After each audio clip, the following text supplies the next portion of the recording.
Hello दोस्तों, स्वागत है आप सभी का फिजिक्स मंडी के इस नए वीडियो में। दोस्तों, आज के इस वीडियो में हम न्यूमेरिकल क्वेश्चन यानी कि क्लास 12th वेब ऑप्टिक्स से न्यूमेरिकल क्वेश्चन को देखेंगे और वो क्वेश्चन आप लोग को देंगे भी और आप लोग उससे बनाइएगा।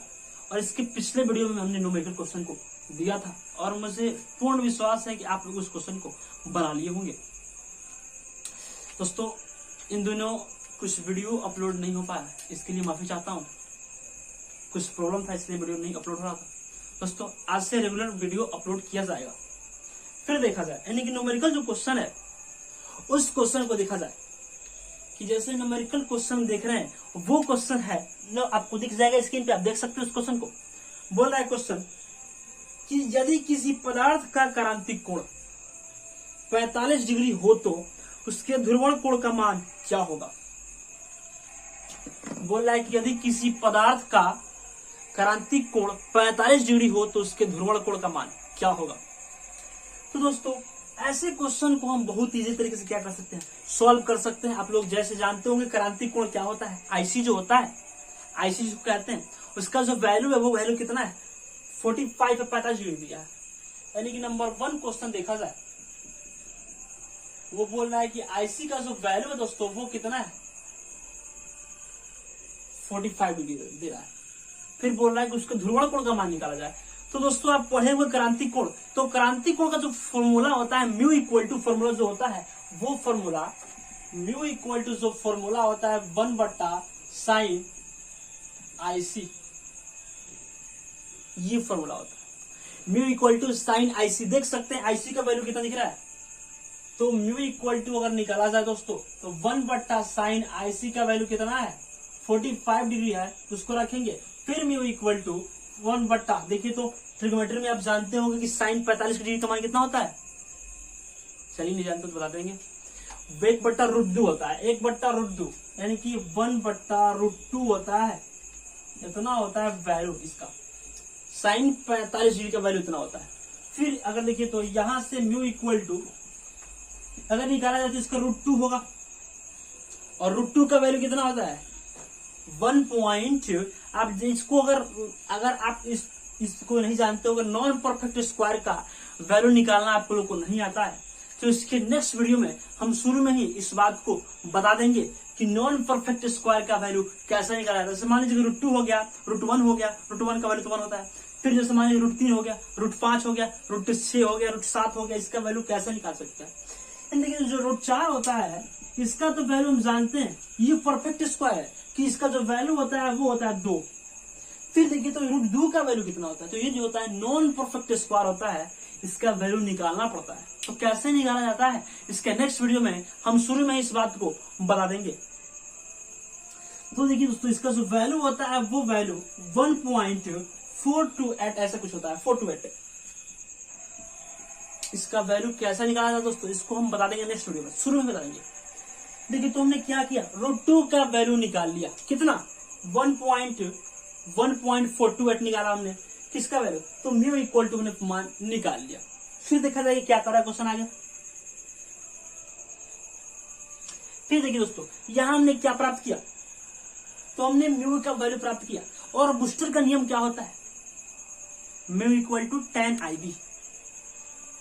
तो देखिए तो यहां से अगर बूस्टर के नियम पे चला जाए कि बूस्टर का नियम आखिर क्या होता है, तो बूस्टर के नियम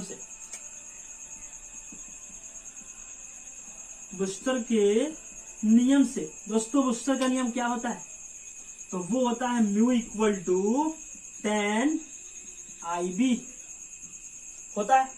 तो mu equal to tan IB, हमको म्यू का वैल्यू दिख रहा है, तो क्या करेंगे इस वैल्यू को यहां रखेंगे। अगर रखेंगे भी तो इसको थोड़ा सीधा कर लिखते छोड़ देते, यहाँ पे IB को रख देते यहीं पे और tan को ले जाएंगे तो tan इनवर्स, और म्यू का वैल्यू हमको दिख रहा है कितना होगा 1.4451 होता है। हाँ 414 होता है दोस्तों, 414 होता है। आपको दिखा देंगे, हम नेक्स्ट वीडियो में बता देंगे। 414 होता है, कैसे निकाला जाता है नॉन परफेक्ट स्क्वायर, तो 414 होता है। आप कहिएगा इसका वैल्यू कितना होता है बताइए, तो इसका वैल्यू जो होता है जानते हैं कि 10 में कितना होता है साइन में निकाला, साइन में हमने निकाल लिया था कि साइन 45 डिग्री का मान इतना होता है, तो tan में इतना का वैल्यू कितना होता है? तो दोस्तों 57 डिग्री का मान इतना होता है।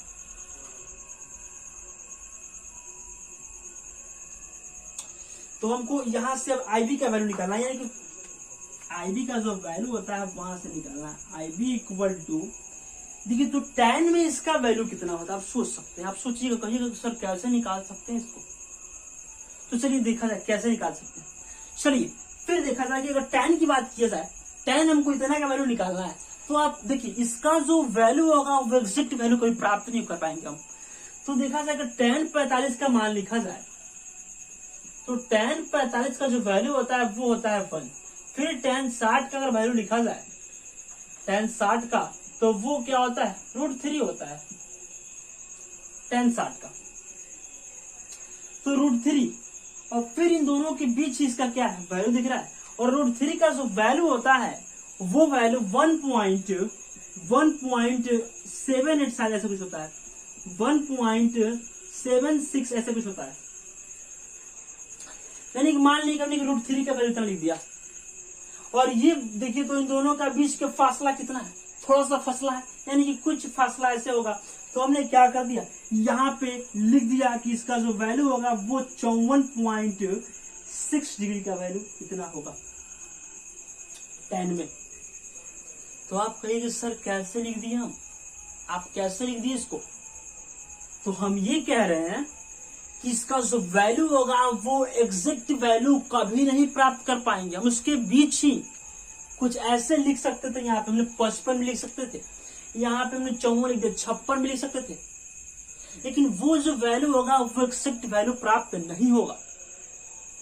तो यहां से हमने क्या किया, यानी कि ध्रुवण कोण का वैल्यू प्राप्त किया, और यही हमारा क्या है दोस्तों, आंसर हमने प्राप्त किया। ऐसे क्वेश्चन दोस्तों आप बहुत इजी तरीके से क्वेश्चन को सॉल्व कर सकते हैं। अब ये मत पूछिएगा, और ये मत पूछिएगा कि सर ये जो वैल्यू है आप कैसे लिख दिए।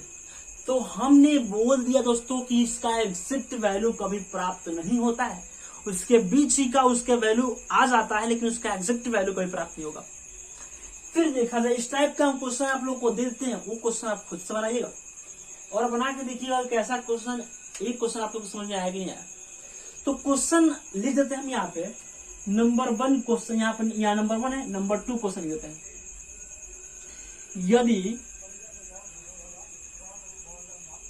यदि क्रांति कोण का मान, यदि क्रांति कोण का मान 60 डिग्री हो तो ध्रुवण कोण का मान क्या होगा? ध्रुवण कोण का मान क्या होगा? देख सकते हैं आप, ये क्वेश्चन आप लोग खुद से बनाइएगा दोस्तों, और बना के वो इसका आंसर जो है कमेंट बॉक्स में जरूर दीजिएगा। तो दोस्तों अगर आप कमेंट करके यानी कि इस क्वेश्चन के आंसर देते हो तो मुझे बहुत ही अच्छा लगेगा, और मुझे उत्तेजना मिलेगी कि हमने जो पढ़ाया वो बच्चों ने बहुत ही अच्छे से क्या प्राप्त किया, उसको लिया। ठीक है, तो ये क्वेश्चन आप लोग बना लीजिएगा। फिर देखा जाए नेक्स्ट क्वेश्चन क्या है, उस क्वेश्चन को सॉल्व किया जाए। तो दोस्तों नेक्स्ट क्वेश्चन है, बोल रहा है कि किसी पारदर्शी पदार्थ की पट्टिका, किसी पारदर्शी पदार्थ की पट्टिका पर जब आपतन कोण 60 डिग्री है तो परावर्तित किरण पूर्णतः ध्रुवित होती है। पदार्थ का अपवर्तनांक और अपवर्तन कोण ज्ञात कीजिए। क्वेश्चन है, फिर से सुनिएगा, क्वेश्चन है कि किसी पारदर्शी पदार्थ की पट्टिका पर जब आपतन कोण 60 है तो परावर्तित किरण पूर्णतः ध्रुवित होती है। पदार्थ का अपवर्तनांक और अपवर्तन कोण क्या कीजिए, ज्ञात कीजिए। तो ये क्वेश्चन हमको सॉल्व करना है दोस्तों। तो वो क्वेश्चन जो है 3 नंबर क्वेश्चन हमारा, और 3 नंबर क्वेश्चन को देखा जाए बोल रहा है कितने पर आपतित हो रही है, तो जो आईवी का वैल्यू है हमारा वो कितना दिया है, 60 डिग्री। क्वेश्चन देखिएगा, आपको स्क्रीन पे दिख जाएगा क्वेश्चन। फिर देखा जाए कि हमको बोल रहा है कि आपको म्यू निकालना है, फिर यानी कि परिवर्तन कोण का मान निकालना है, तो फिर हमको निकालना है एन का वैल्यू निकालना है, यानी कि म्यू का वैल्यू निकालना है और आर का वैल्यू निकालना है। तो यहां से हमने आईवी का वैल्यू हमारा दे चुका है, और बूस्टर का नियम क्या होता है, तो म्यू इक्वल टू 10 IB होता है। तो हम यहां से क्या करेंगे, 10 यानी कि जो आईवी का वैल्यू है वो वैल्यू को रखेंगे, कितना होगा, 60 डिग्री होगा। और हमने क्या म्यू इक्वल टू लिखा, और यहां से म्यू इक्वल टू कितना, √3 होता है ना 60 का वैल्यू, और म्यू इक्वल टू जो वैल्यू होगा वो कितना होगा, 7 ऐसे कुछ होगा हमारा दोस्तों, ऐसे कितना वैल्यू होगा, म्यू इक्वल टू प्राप्त किया। फिर हमने म्यू इक्वल टू प्राप्त कर लिया। फिर बोल रहा है कि आपको क्या ज्ञात करना है, परावर्तन कोण का मान ज्ञात करना है, यानी कि आर का वैल्यू निकालना है। दोस्तों हमने एक थ्योरी को सिद्ध किया था, उस थ्योरी में जैसा कि मैंने बताया था कि जितने भी इसमें शुद्ध कर रहे हैं हम सारे क्या होते हैं, फॉर्मूला होते हैं। और यहां से ये होते हैं कि अगर आर का वैल्यू निकाला जाए तो यह होता क्या है कि यानी कि 90 जो होता है IB प्लस आर का वैल्यू होता है कितना, 90 होता है दोस्तों। इस क्वेश्चन को हमने कहीं पढ़ाया है, आप देखिएगा इसको खुद से याद आएगा कहाँ हमने इसको बताया है, ये बताने की जरूरत नहीं है। हमको निकालना है आर का वैल्यू, तो आर जो हो गया 90 माइनस क्या होगा, IB होगा, 90 माइनस क्या होगा, IB होगा। तो r equal to 90 minus IB का वैल्यू कितना है, 60 डिग्री है, तो 60 डिग्री, और y को यानी कि r इक्वल टू कितना आ जाएगा, 40 डिग्री आंसर आ जाएगा। हमने क्वेश्चन यही पूछ रहा था, हम लोग का जो क्वेश्चन था यही पूछ रहा था कि आपको क्या ज्ञात करना है, अपवर्तनांक ज्ञात करना है और परावर्तन कोण का वैल्यू ज्ञात करना है। और हमने दोनों मान को क्या कर दिया, ज्ञात कर दिया। हमने 3 क्वेश्चन देखा, 3 क्वेश्चन नहीं 2 क्वेश्चन देखा, और इस टाइप का क्वेश्चन आप लोग को दिया। फिर इस टाइप का क्वेश्चन दे देते हैं, 3 नंबर टाइप का जो क्वेश्चन है वो क्वेश्चन आप लोग को लिख देते हैं यहाँ पे, और आप लोग इसे बनाइएगा, और इसका आंसर भी कमेंट बॉक्स में जरूर दीजिएगा। क्वेश्चन इस टाइप का था जी,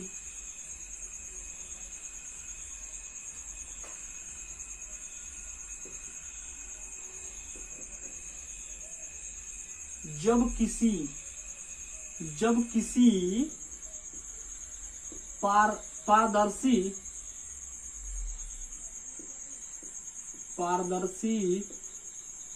पदार्थ पर प्रकाश के आपतन कोण का मान, आपतन कोण का मान यहां हमने क्या लिख दिया, 40 डिग्री लिख दिया, 30 डिग्री हो तो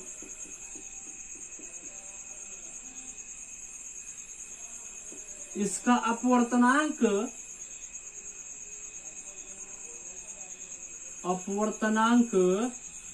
तथा परावर्तन कोण का मान ज्ञात करें।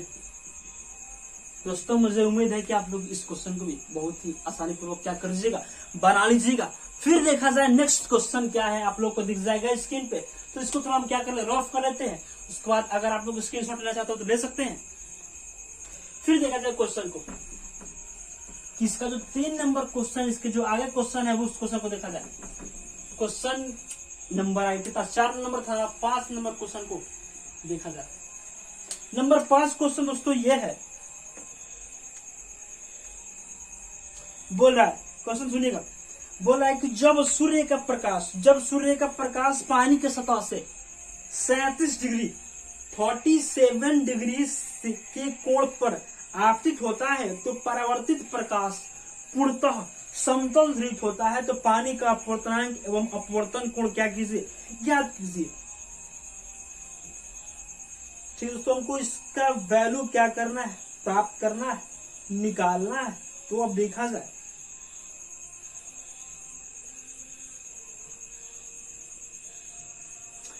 क्वेश्चन फिर सुन लीजिएगा, क्वेश्चन आप लोग को दिख जाएगा स्क्रीन पे।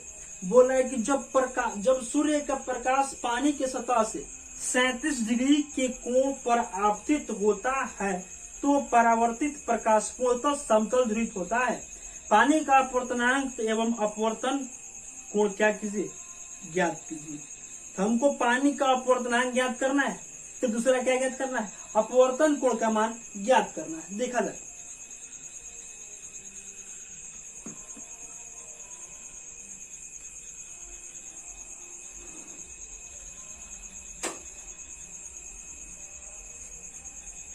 ठीक है दोस्तों। तो बोला है कि पानी की सतह का जो आपतन कोण है कितना है, पानी के सतह का आपतन कोण, पानी के सतह का आपतन कोण कितना दिया है, तो 37 डिग्री दिया है ना दोस्तों, 37 डिग्री दिया ना, 37 डिग्री दिया है।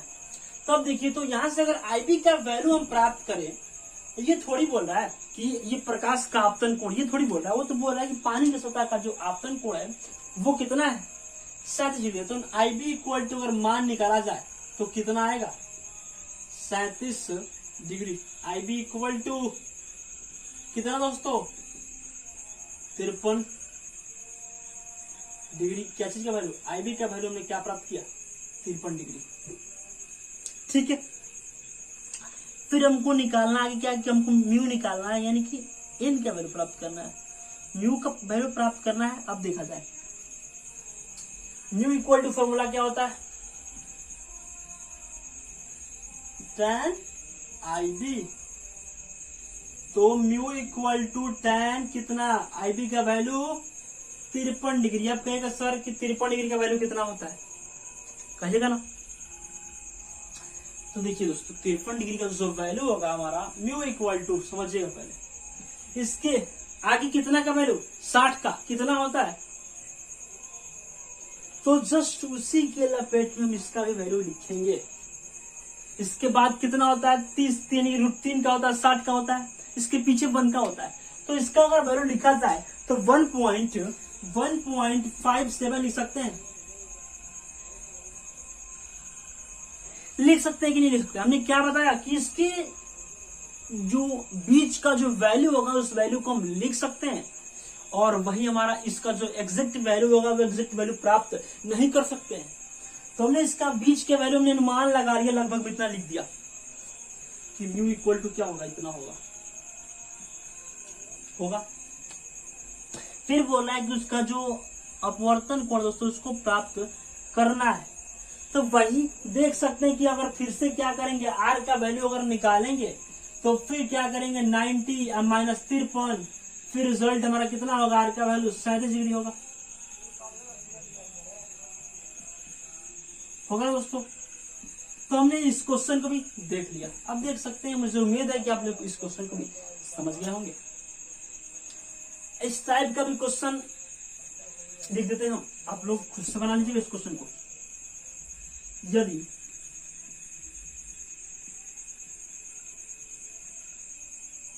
यदि पानी के सतह का, यदि पानी के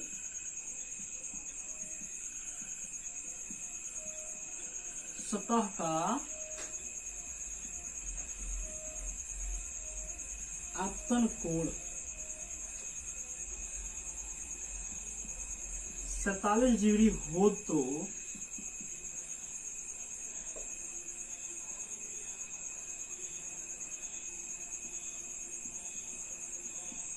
अपवर्तन तथा अपवर्तनांक का मान ज्ञात करें। हमने इस क्वेश्चन को भी देखा, 6 नंबर क्वेश्चन दोस्तों। आप लोग इसको नोट करके और बनाइएगा, और बना के कमेंट बॉक्स में इसका आंसर जरूर दीजिएगा। तो देखा जाए तो दोस्तों आज की वीडियो में बस इतना ही। 3 क्वेश्चन में बनाया, 3 क्वेश्चन को दिया, और इसके नेक्स्ट वीडियो में हम मैलस के नियम, सबसे इंपॉर्टेंट टॉपिक दोस्तों, मैलस के नियम को पढ़ेंगे। तो ये जो चैप्टर है दोस्तों, इसमें ऐसे भी थ्योरी है जैसे कि बूस्टर का नियम पढ़ाया हमने, तो वो जो ऐसे थ्योरी जो होते हैं वो बहुत ही इंपॉर्टेंट थ्योरी होते हैं। और इसके नेक्स्ट वीडियो में हम फिर क्या पढ़ेंगे, माइनस के नियम पढ़ेंगे। और जैसा कि मैंने बताया था कि नॉन परफेक्ट का स्क्वायर जो होता है कैसे हम निकाल सकते हैं उसको भी बताएंगे हम। और इसके नेक्स्ट वीडियो में, आज की वीडियो में बस इतना ही दोस्तों। अगर आप लोग को मेरा वीडियो अच्छा लगा तो प्लीज मेरे वीडियो को लाइक करें, और अभी तक मेरे चैनल को सब्सक्राइब नहीं किए तो प्लीज मेरे चैनल को सब्सक्राइब करें, और कमेंट करके बताएं कि आप लोग मेरा वीडियो कैसा लगा। मिलते हैं आपसे नेक्स्ट वीडियो में, तब तक के लिए धन्यवाद।